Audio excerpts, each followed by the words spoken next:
Hi, this is Len. Welcome to the Kindle Chronicles.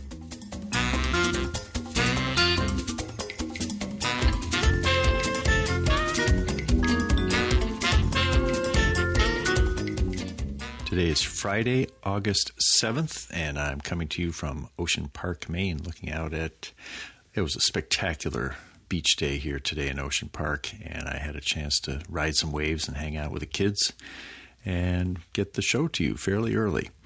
This week we have a return to the show from James McQuivey, who was with us about 4 months ago talking about the pandemic and Amazon, and so there's a lot to be updated on the last 4 months. I'll also have a couple of tech tips, actually 3, and some of your comments. Let's get started. The first tech tip I want to share with you is a new use that I discovered this morning for my iPad Pro that I've really grown to love in the last few months since I bought it.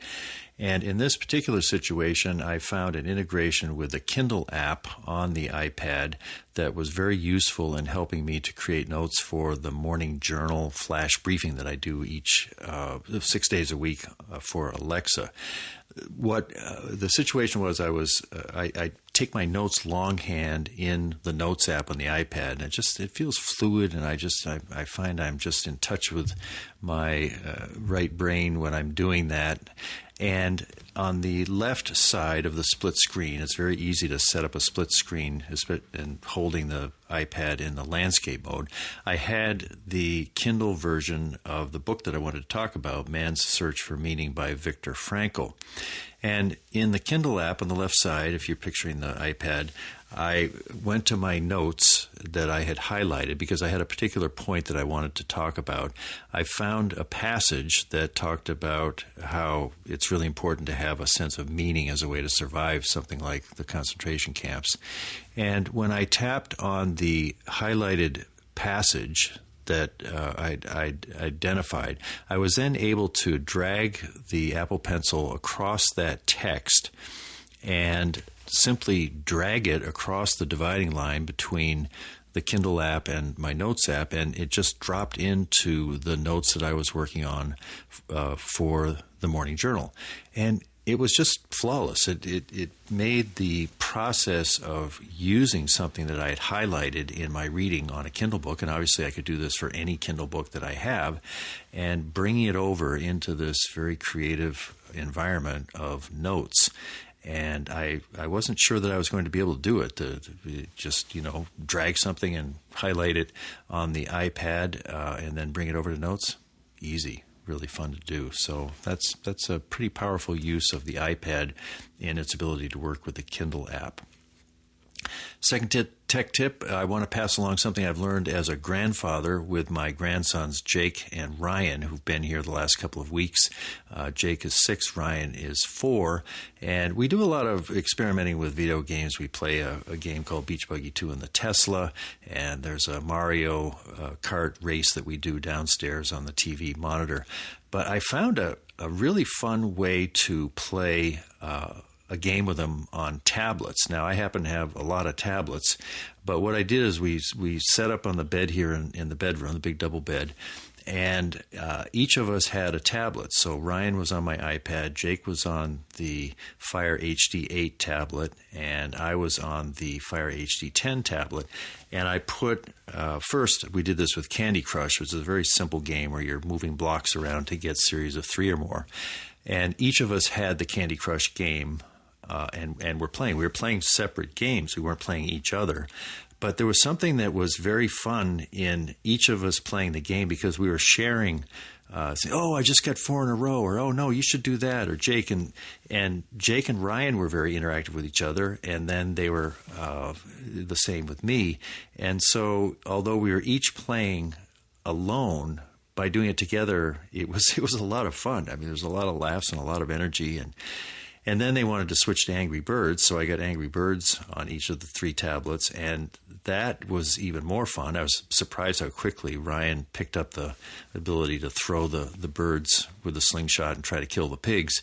And what we've learned to do on that is if they get stuck and they can't get past a level, they hand me their tablet. They say, Grandpa, will you do this? And I say, sure, you can run mine. I'm doing Angry Birds Star Wars, so we pass the tablets around.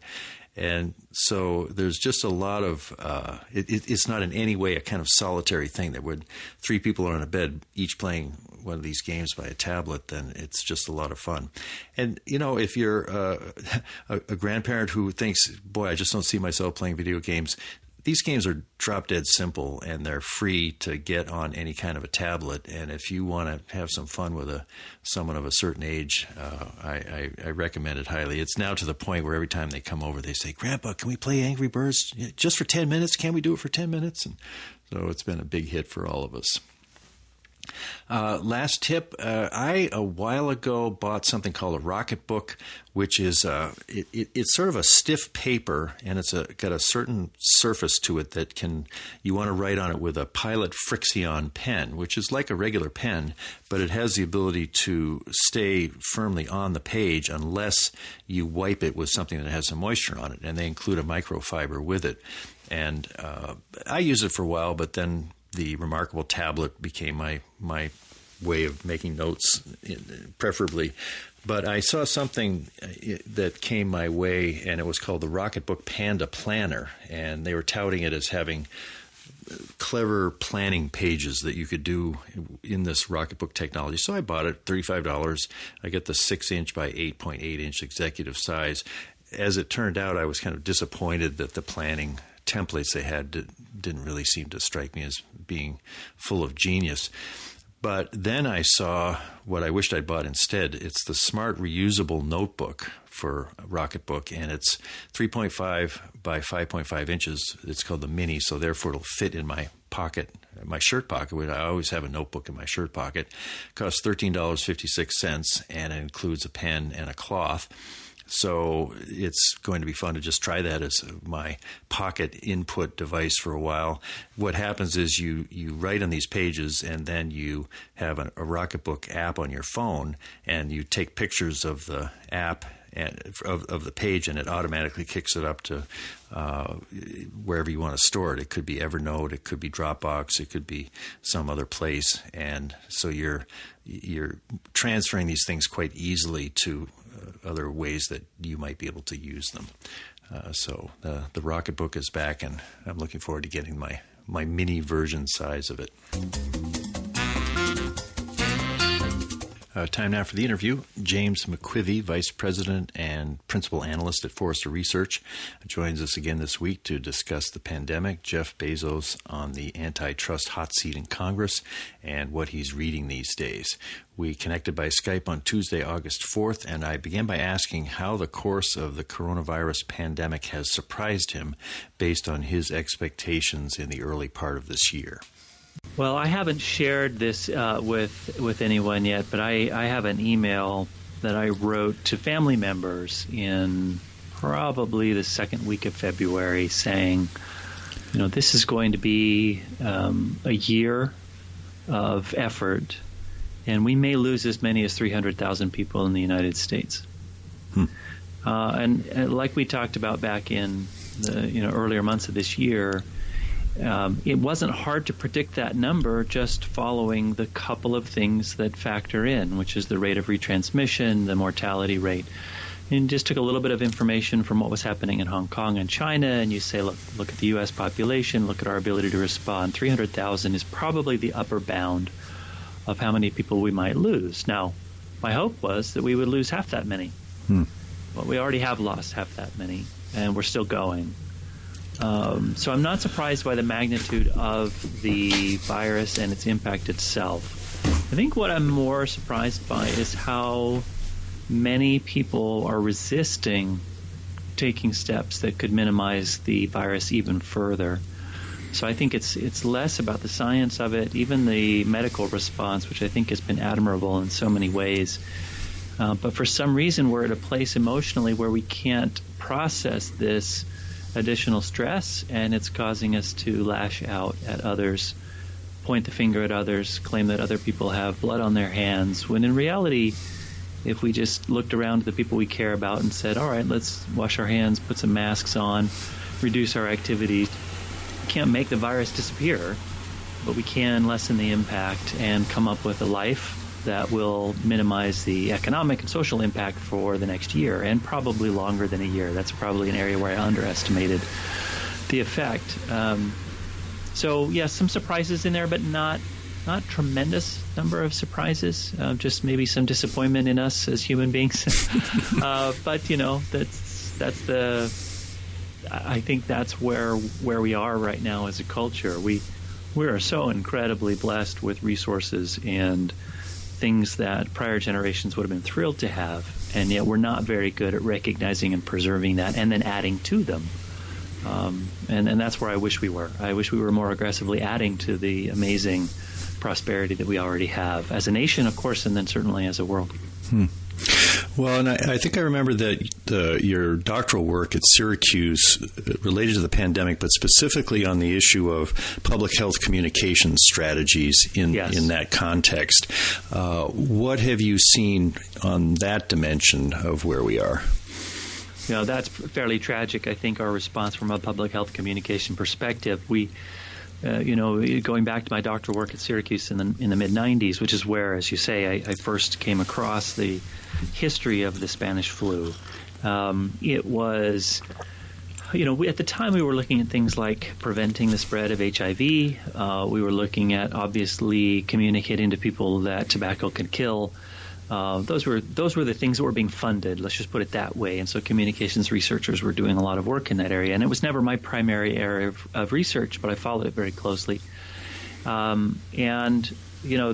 strategy that was employed at the time was collect the right information and then communicate that right information. And then where it got controversial at the time was, if we really want to reduce people's use of drugs, is it effective to say this is your brain on drugs, if you remember that famous commercial, which was certainly, it went viral before that term viral was really caught on. And, was it effective, though? And that's what we were trying to figure out then. So is it okay to dramatize and exaggerate harmful effects in order to accomplish what are good ends?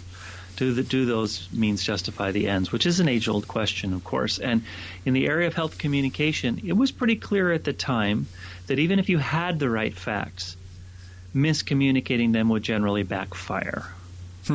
Now, if you think about what's happened today in the last 6-8 months, we haven't even had the right facts very often. And then we've miscommunicated those not right facts. Yeah. So you're guaranteed a double whammy there. You're going to have the backfire from the miscommunication. So we have entire sections of our population that point back to guidance from the World Health Organization saying don't wear a mask because it'll actually be worse for you, which is what some were saying back then, which was highly doubtable at the time and proved to be wrong. But we miscommunicated that misinformation, and it's haunting us. Then there are other things about it too. The inability to collect data correctly, which of course as a researcher that gets me, and I find it tragic that we didn't have. I feel this way about collecting data on gun deaths, collecting data on even abortion, which some people will say, well, we should collect data on this one side of things, but we shouldn't collect data on this other side. No, we should collect data. We should collect data. We should have a central clearing system for analyzing that data, and that definitely applies to this pandemic, and it hasn't. So we haven't collected the right data. And then and I say we meaning as if it was one we. There's multiple we's here. Everybody's miscommunicating it. I think Nicholas Christakis is this incredible researcher at Yale who has from the beginning been the most reliable source on the pandemic, and I've followed him consistently because he's really the only source that hasn't lied or mistaken at least once that I can tell. Everybody else has made a mistake or flat out lied at least once, regardless of who we're talking about, media, government, your friends on Facebook. Yeah.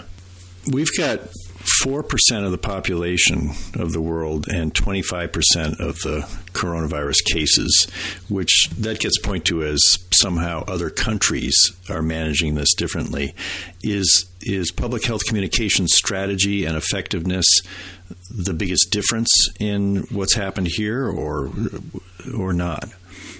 Well, it definitely has something to do with it. I can't say that it's the biggest. I'm not equipped there is something that we should never ignore about population density, about density variances and community-related behaviors in different regions of the country, which have different subcultures.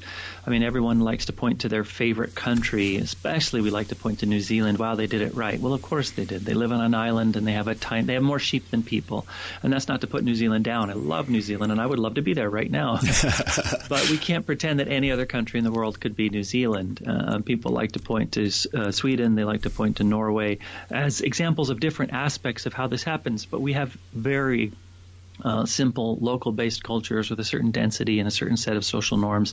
We just don't have that in the United States. You go, whether you're in downtown Chicago or the suburbs of Chicago, these are different cultural patterns of behavior, different access to foodstuffs, to the things that you need to get on an essential worker basis, different rates at which people are themselves considered essential workers.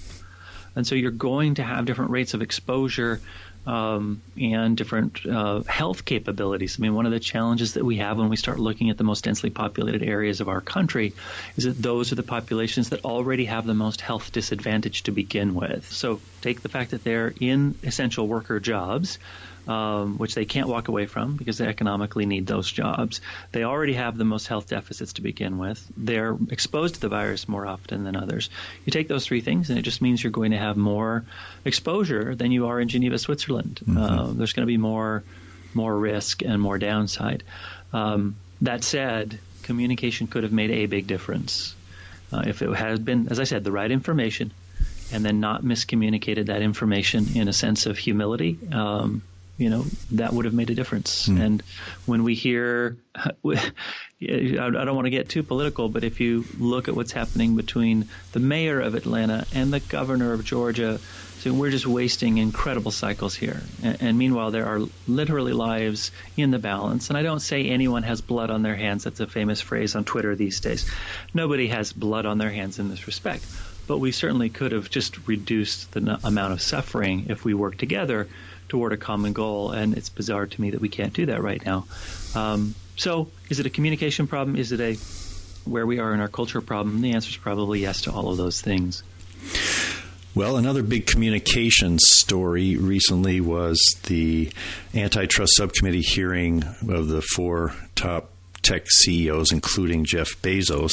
I'm particularly interested in how Bezos fared. And it was the first time he's testified before Congress, so there was a lot of looking at him. What do you think he was trying to accomplish in that setting, and how well do you think he did it? Well, first of all, his opening statement was really masterful. It doesn't matter if people don't like the guy. If you just read that story on its own, it is an American story. It is an American immigrant story. It is an incredibly powerful and inspiring story. And if I were still teaching, I would make all my students read it. I would also have them read the first letter to shareholders from Jeff Bezos. Now, the problem is someone will hear that and say, oh, well, you're just infatuated with Bezos. I'm not necessarily, but I have to give props where props are due. Now, as far as how you handle yourself once the question and answer starts to begin, that's a no-win situation. There's no one who wants to be in front of Congress because you're not there because people are excited to learn from you. You're there because people want to sling particular stones and arrows your direction just to see how you handle them. They have their predetermined goals. And whether that's right or wrong, you can decide separately. But I think he handled it well to this degree. He kept trying to show that he was willing to continue the conversation. I will look that up. I think from a media perspective, it sure makes him look bad when he has to say things like, I don't really remember that. I don't know that detail. Of course it does. If you ask me about a business deal I did 10 years ago, I have no memory of it. I'd have to go back to emails and reconstruct it. I've confounded it with all the other business interactions I've had since then. There's very few that really stand out. And what we know about human memory is they probably stand out for the wrong reasons. So I'm not too worried. But him showing that he's willing to engage in an ongoing dialogue, I can construct those specifics. I'm not going to say absolutely no, we didn't do this thing, but it is against our policy. That's honest. Whether you decide that he's deliberately doing that to avoid answering the question or not, which some people have decided that's what he was doing, I personally just think it's because the business he's running and has been running is so dynamic and huge that he can't possibly have the answer to any question asked in the moment. The real problem is the definition of antitrust just doesn't currently encompass what Amazon does or who Amazon is. There really is no way that the historical definition, which is how these things are built up, law and case law tell us this is what our currently accepted definition of antitrust is, and so we should act according to those precedents. There is no precedent for what Amazon is doing. It has huge and massive control and influence on American lives, but as a percentage of the markets that it's in, it does not by any prior standard of antitrust. And so if what we want to do is fire a shot across the bow and say, well, Mr. Bezos, we're watching you very closely and we want you to be really cooperative in the future, that's what they're doing. And he said, I am willing to be cooperative in the future, knowing that he probably has a few things up his sleeve where he's going to be less cooperative than others, because that's the way business works.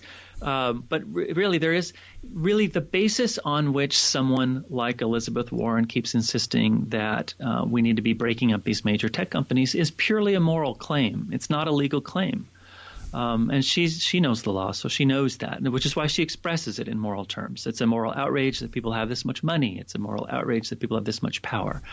Whether it is or not is up to you. It's a subjective thing. But whether the law currently allows you to call it antitrust actionable, it doesn't. And so that's just a challenge for the people that really are gunning for Bezos or for Amazon or for the other digital emperors, as they were called in the hearings. They're really at a loss because they have no actual footing on which to do this. Yeah, I mean, I thought it was notable that a lot of this gets started. There was a Yale Law Journal article. I think her name is Lena Khan. Very academic, abstract, interesting, grappling with what might a new antitrust framework look like if you were going to redefine it to somehow take into account the huge technology companies. And I remember scanning it. It just seemed impenetrable to try to figure out an intellectually valid and implementable approach. And she's now on the committee staff. She was standing behind the chair of the committee through this hearing. So it almost appears that people that want to see this go forward are planning to somehow rewrite how we understand the whole issue of competitiveness and antitrust. Well, there's two ways that you build up an antitrust definition. One is through law. You can enact new law. Now, given the current configuration of Congress, that's very unlikely. It's also a question of whether that makes sense, because lawmakers are not usually very nuanced in their understanding of these kinds of complexities. It's a reason that we haven't been able to reform tort law in this country in the decades that we've known we needed to reform it, because it's very hard to do through legislation. The other way to do it is through litigation. And so you need to, if you really want to, raise a pile of money and start litigating against these companies and see if you can get small victories in the lower courts. And that's probably what people would have done historically. But right now there's a sense of such urgency about the need to do this, again, for moral reasons, which if you have those moral reasons in your mind and heart, that's fine. You're welcome to feel that way.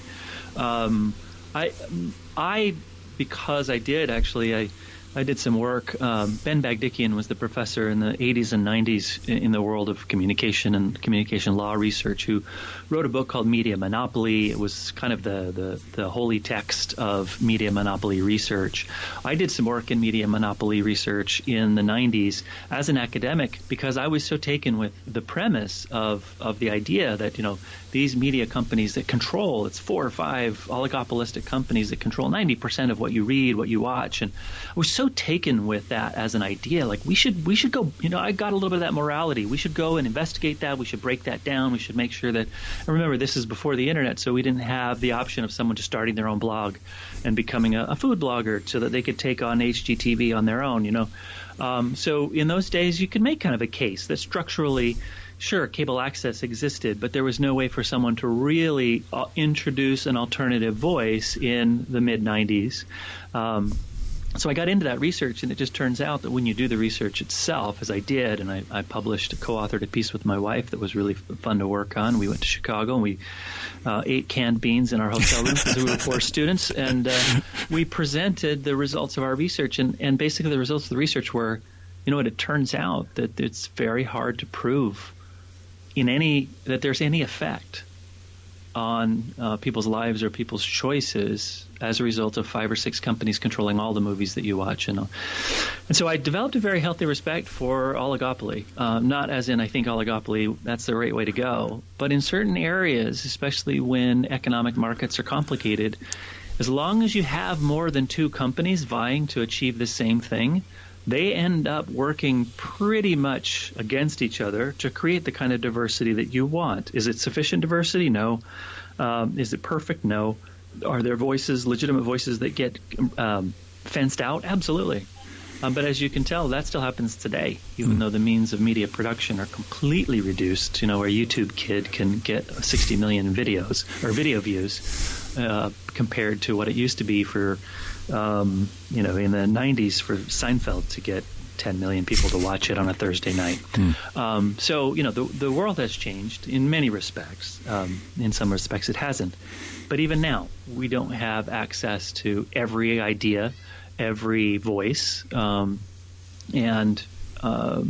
yet, when you look at it from a pure research perspective, you say as long as we have a handful of people who are competing with each other, as long as Twitter's trying to take audience from Facebook, is trying to take audience from YouTube, is trying to take audience from, and the fact that I could only quickly name 3 right there is dangerous, I think, economically. So we need a 4th kind of thing. So I support actually a lot of alternate voices. I support a lot of podcast networks. I support a lot of those kinds of things to make sure that we have, a robust market.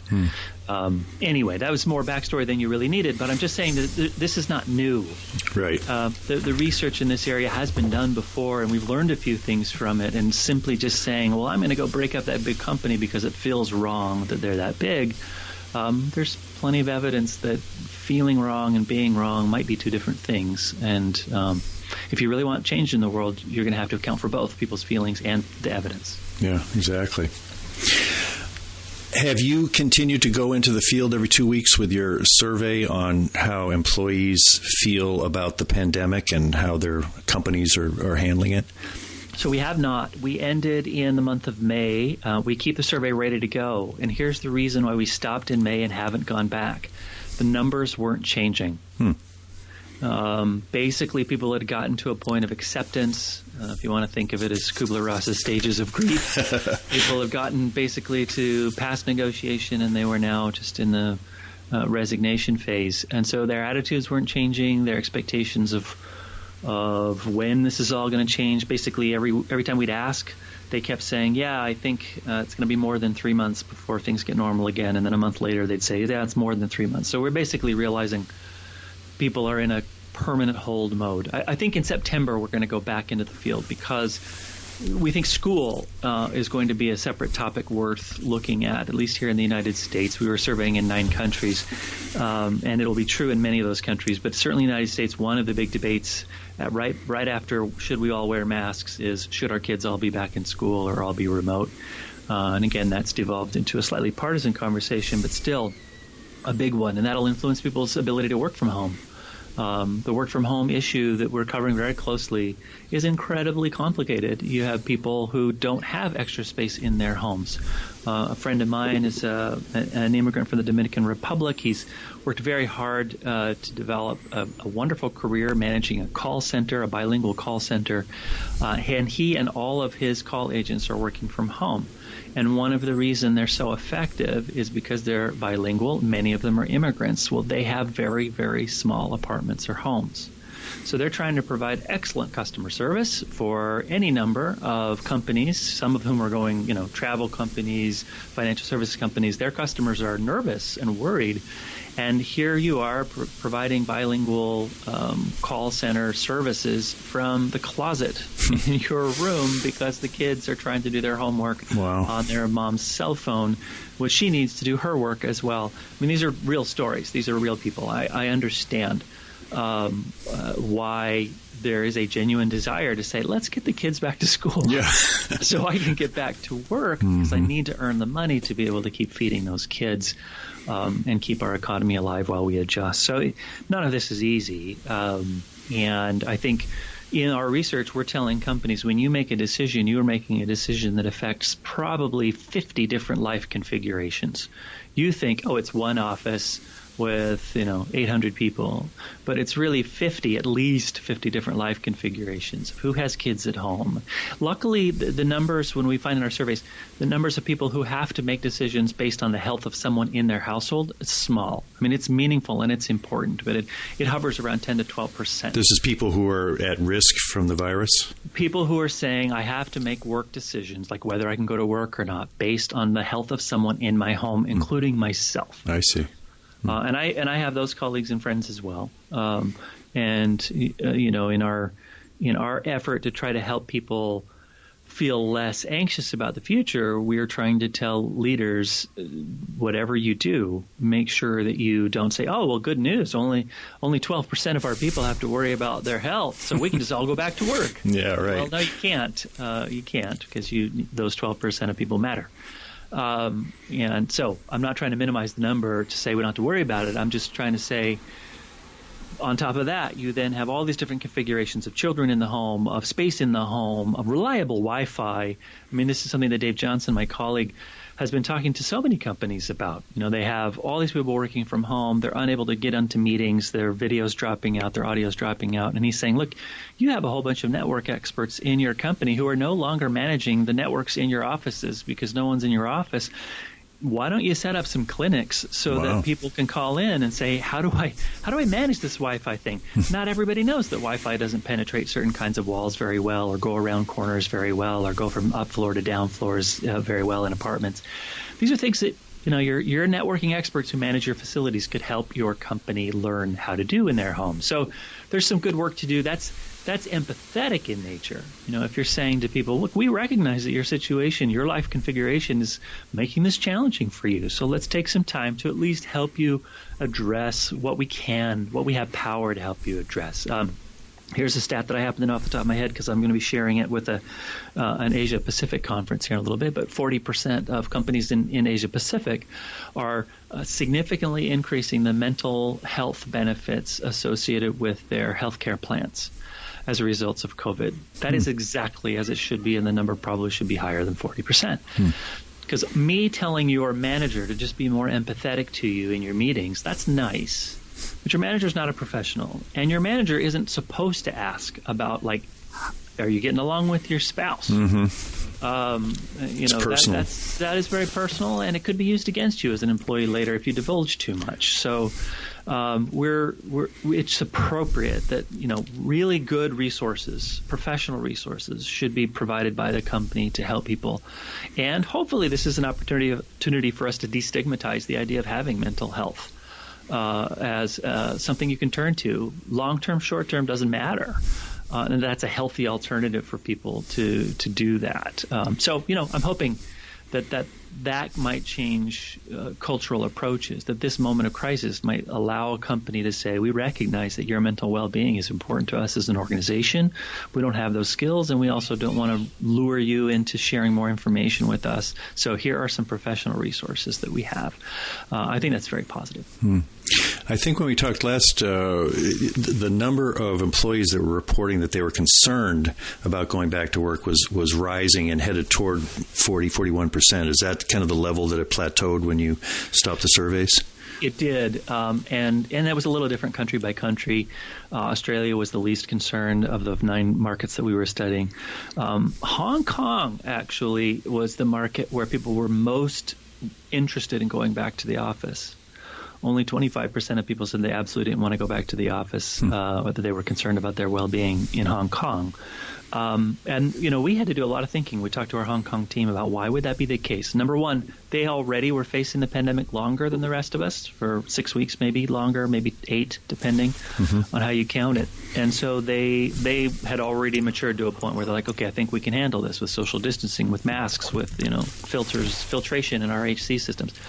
But as our Hong Kong team pointed out, it's also the case that they have smaller dwellings, smaller apartments. And so the idea that you're trying to work from a small apartment that was not designed to be a workplace is more acute there than it might be, here in Boston. So, but generally that's where it ended up. So there's a good half of people who aren't really nervous about going back to work because they know that the precautions that are going to be taken there will probably be sufficient for them, which is interesting. Yeah.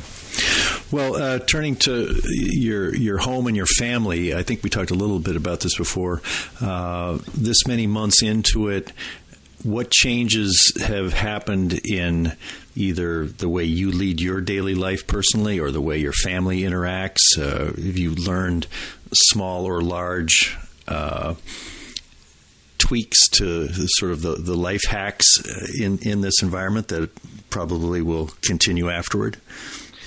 It's very interesting. I've shared with you before that not having an alarm clock has been very life-altering for me. I think I've had to set the alarm clock twice since we started this lockdown in March for personal family things that had to be done at a certain time. But other than that, I just wake up when the sun tells me to wake up, which here in Boston, because we're so north in our latitudes, it's pretty early in June. It's like 5 o'clock. But still, waking up to the sun and feeling like, it must be time to wake up is a wonderful thing. One of the other things that we've tried to figure out in our home, obviously many of us who are parents, if you're parents of teenagers, it's not even teenagers anymore, it's parents of any kind, your kids are on the screens more often than you really want. More often than would really be considered healthy by a lot of people, myself included. I'm not particularly worried about screens to the degree that some are, but yeah, finding ways to say to people, okay, tomorrow is going to be a no screen day. And then some days that's resulted in tantrums, and some days that's resulted in just quiet resignation. And compliance is not always easy, but that's the nature of parenthood to begin with. But it is amazing how it does make a difference. You feel like well, maybe we just should understand that this is a hard time, and so we should just understand that people are going to use the comfort screen that they have available to them.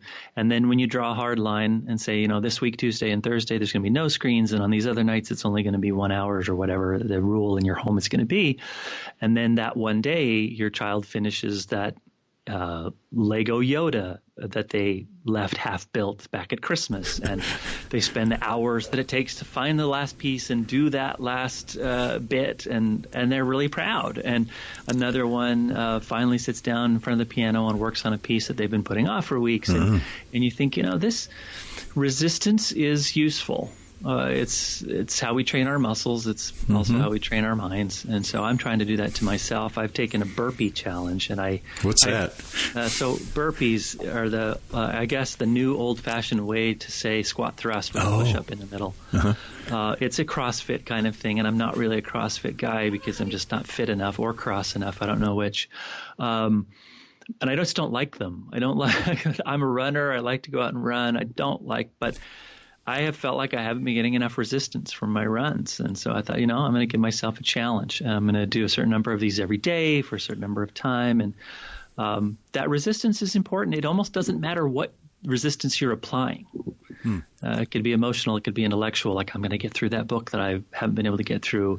But applying fairly consistent resistance, knowing when you wake up in the morning that you're going to face some resistance during the day, is probably very fundamental to our human health and well-being. I'm a little bit of a disciple of Wim Hof, the Dutch meditation and extremophile. He swims in cold water and runs marathons in the Sahara and that kind of thing, and climbs Kilimanjaro without oxygen and with only a pair of shorts on. So his whole philosophy is that our bodies won't respond in ways that keep us optimally healthy unless we push them. Now, I'm not going to run a marathon in the Sahara, but a couple of burpees every morning for a couple of weeks in a row just to teach myself that resistance is okay. It's probably a useful thing. It's more philosophy than you probably needed in response to that. I think the last thing I would offer, and this is not us per se, because we already were doing this as a practice, but I've had many, many friends tell me, because I'm not having to come home from work at all hours of the night, because we don't have a lot of extracurriculars for our kids, we're having dinner together every night. Now, we already did that in our home, but it's been easier to do in our home because we don't have extracurriculars to take our kids to. We don't have, me traveling on the road. So I would say that's probably something that more people could benefit. And actually, there is good research that shows that families that do eat together once a day, whether it's a morning meal or an evening meal, have increased harmony in their homes, relationships, long-term trust for their parents. So that research has been done for decades, and it just turns out it's a little easier to do right now. Yeah. And of course, I had to be grateful that I have a place where I can do it and that I have access to food, all of these things that not everybody always has in our country and out in the world. So maybe we think of it as keeping ourselves well so that we can be useful to others. Yeah, exactly. Any new books on your bedside table or Kindle that are helping guide you through this historic era? So actually, I have been reading a lot of history. You used to say it that way. You get through the present by learning from the history sometimes. Interestingly, what I decided to read most recently was a book called The Perfect Mile. This is a book by Neal Bascomb, a kind of history journalist writer.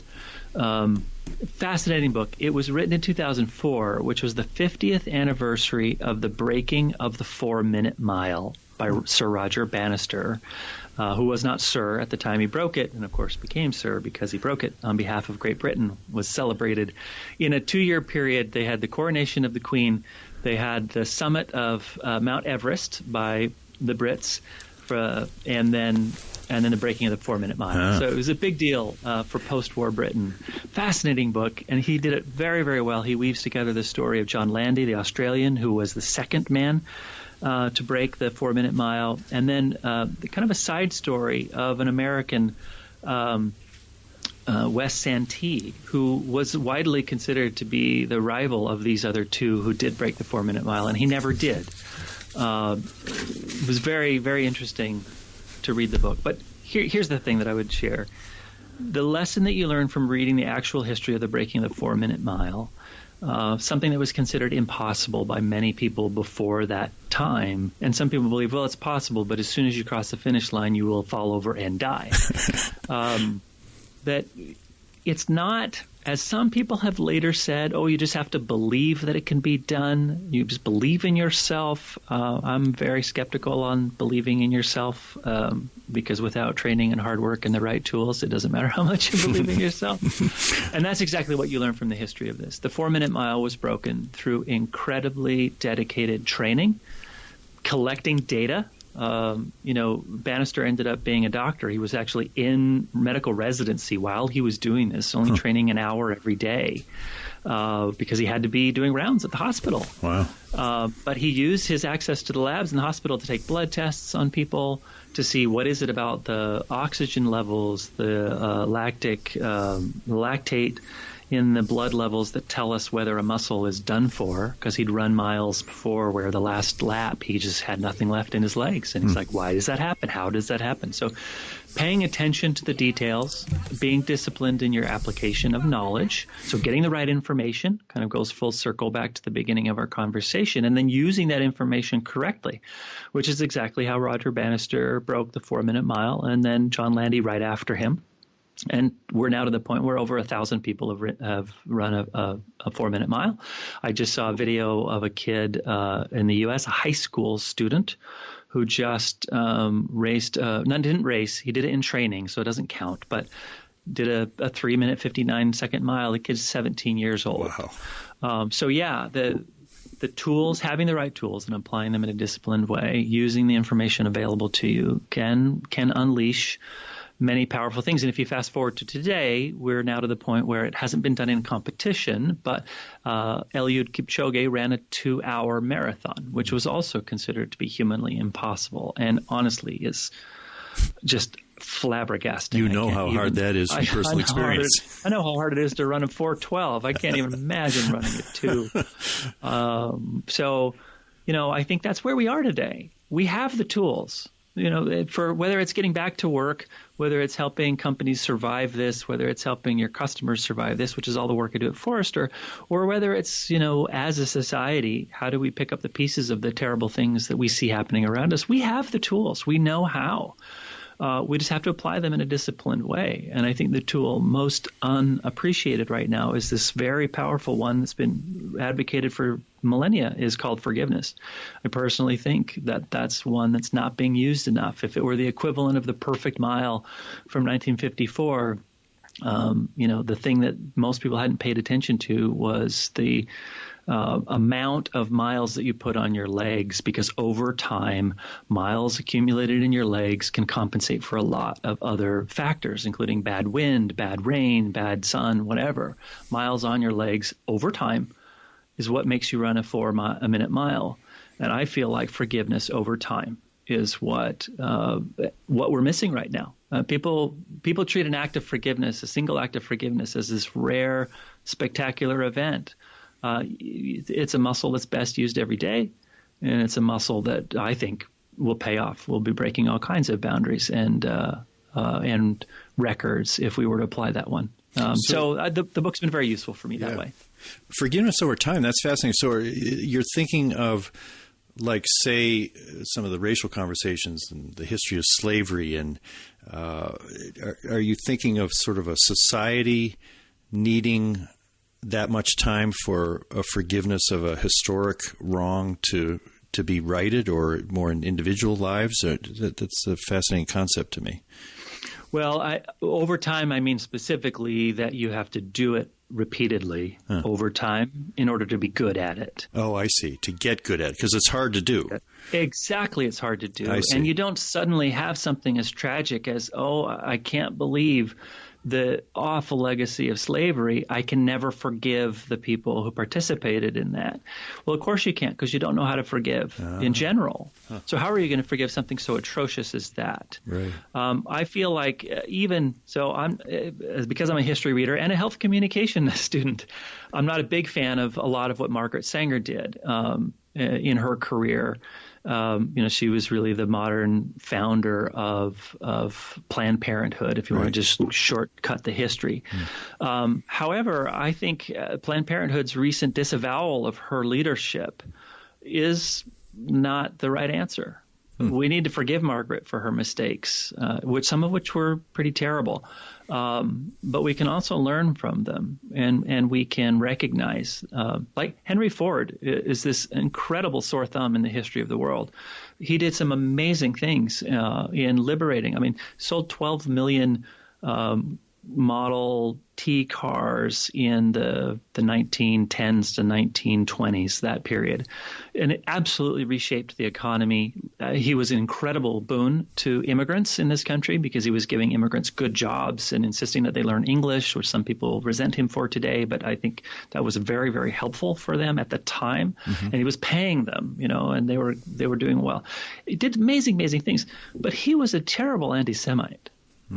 Absolutely awful. Well, so does that mean that I can't drive a Ford car today?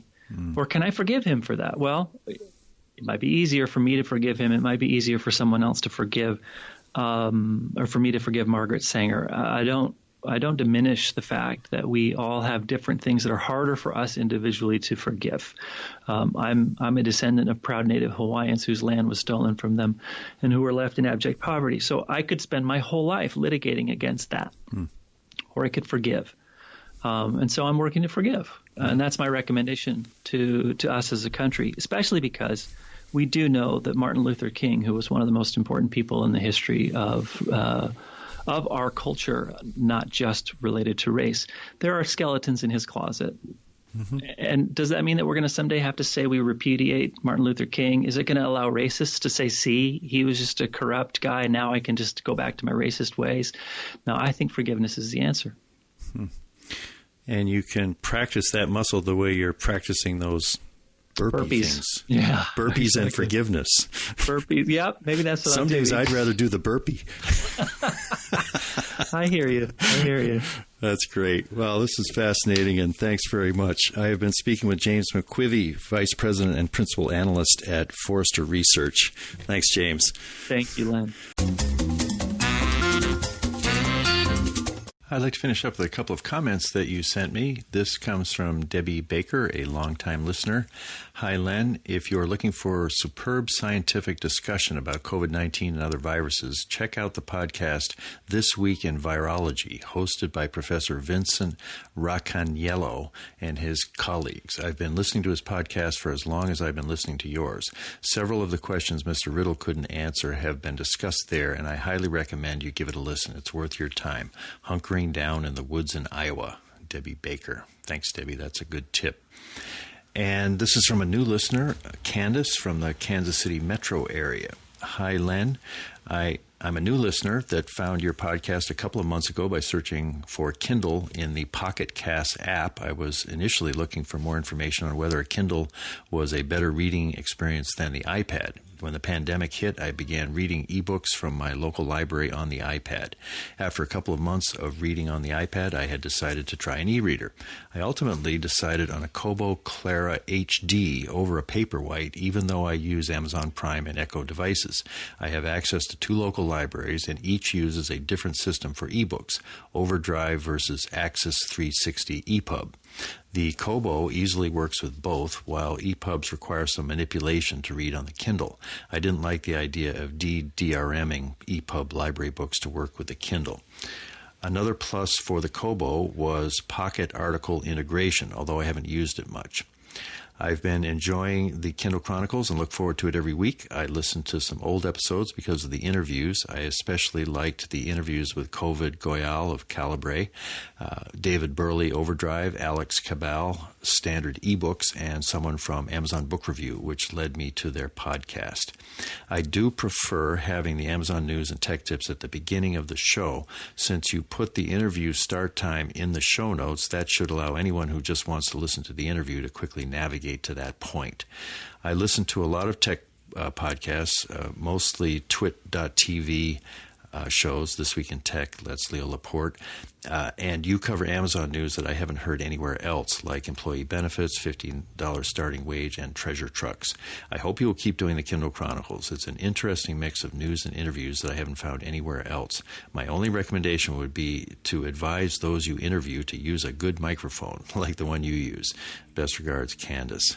That's great. Well, welcome, Candace. I'm delighted that you found the show, and I appreciate your listening so carefully, going back into some of the past interviews. You mention of the microphone quality, that's a puzzle I haven't completely solved yet, because there's such a variety in guests. Some guests do their own podcasts and they show up with gorgeous microphones and better quality than mine, and others, they're trying to do it on an iPhone with Skype, and it's just always a challenge. But I think I heard somebody say they sent people a microphone when they wanted to interview them. I'm not sure I'm willing to invest that much into it, but the audio quality is really important. That's it for this week.